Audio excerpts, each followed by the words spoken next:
Wow, that meeting did not go so well. How did I get myself into this mess? I need some air.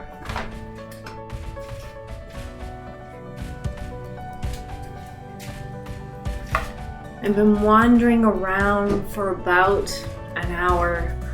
I settled down at the base of a tree, a big old lumbering tree.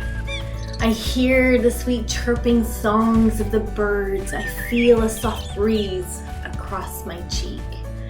I shrug off the tension I've been carrying all day and I lay it to rest down beside me. I let my head rest on a trunk. My eyes look up at the dancing of leaves and I let them wander in this beautiful full canopy. I think of all the things that I've picked up over the years walking amongst the trees. When I think of mentors, I think of many great experiences that I've had throughout my life. Take my English teacher, Miss Honeysett, who shared with me a love of language and writing. Her passion encouraged self-expression. My dad, he taught me my work ethic, perseverance in the face of adversity. Or my grandma, who taught me patience and to always look for the best in people. She always seemed to see the best in me. Though I've been blessed with so many wonderful, memorable mentors that have helped me along my journey, the one that I keep coming back to for guidance and advice are the trees. A mentor is one that guides you, provides emotional support, is a role model. There's so much to learn from the simple existence of a tree.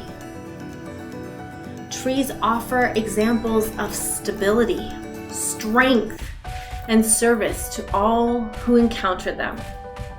If we all lived a little more like the trees, we would be more grounded and steady in how we move through our everyday lives. Trees teach us patience, stability. A 400-year-old tree takes 400 years to grow into its magnificence, into its potential. Trees sit still throughout all the weather and allow the winds and the rains to nurture them. Trees are stable in their acceptance of what they are. You will never see an apple tree think, wow, do you see what that orange tree over there is doing? Oh, man, I should be more like that orange tree. Or that oak tree over there. Oh my God, have you seen the size of his trunk? No, these trees, they grow to its potential as an apple tree. There is so much magic of the trees that happens under the surface. From the tiny seed that sprouts, the one that expands its roots and builds the foundation of what will be the support for its future growth. A tree does not try to rush the process of its growth, but lets the unfolding of its growth happen gradually over time. Today, we are bombarded with how-to media. Grow faster, build faster, learn faster. I hear of people reading audiobooks at 2 times speed because we're concerned with the competition and what others are gonna think. What about taking time to enjoy those words? Really let them sink in. One of the biggest feedbacks that I get as a speaker, especially starting out, was that I was talking too fast for my audience. I was talking too fast to allow them to absorb the message I was trying to give.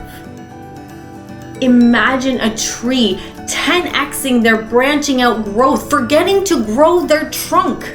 or their roots enough to support this vast branch structure that they aspire for? Grow the branches, grow the branches.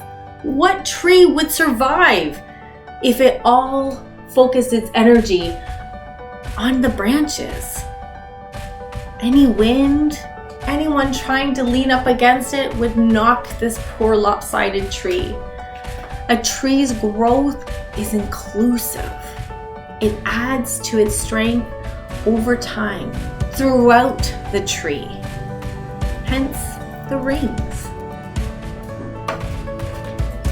Trees have taught me about self-healing and being adaptive to the changes around you. There are so many things that we cannot control, much like the tree cannot control or predict the weather. We cannot control or predict everything that's going to happen in our lives. As a tree, you take in the weather and use it to your advantage. In the warmth, you repair and grow, create, bear fruit. In the cool weather, you let go. You just let go of everything that does not serve you. Conserve energy. Take time to rest. When the winds and storms are threatening to knock you down, a tree drives its roots and holds firm. A tree reminds me that there's always room for growth. A tree stands tall and proud in service of the community around it. I cannot think of a more giving of entity than a tree.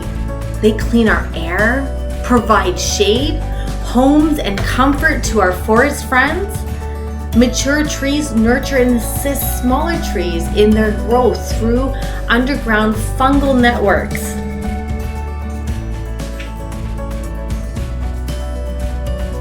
They communicate. Trees are a part of a larger ecosystem that have all the same basic needs to thrive and survive. Yet, each tree is unique in its qualities and features. Trees are part of a reciprocal, continuous cycle, always giving without expectation of receiving. Cut down a tree and it serves as your table, a bed, a roof over your head, the warmth of a fire. When the tree breaks down and decomposes into the earth, it feeds the life around it, the creatures that help break it down, and the cycle continues. Though a tree doesn't have much to say, I would venture that it is one of the best listeners. Isn't that what we all want? A chance to be heard without interruptions? Trees for me have been the best of hiding places. A physical challenge to climb to the top and provide one of the best attributes that I feel a tree has. And that is perspective.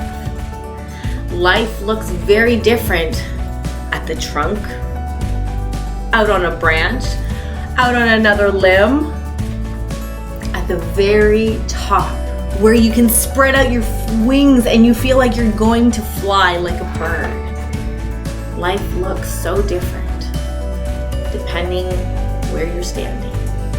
There is so much to be learned from our wisest, most enduring friends. I challenge you, take the time to talk to a tree. You might be surprised at the world that opens up within you. Thank you so much for watching. If you liked what you saw, hit the subscribe. If it hit with you, leave a comment. Put a topic that you'd like me to tell a story about. I'd love to hear some ideas. Thanks so much, guys.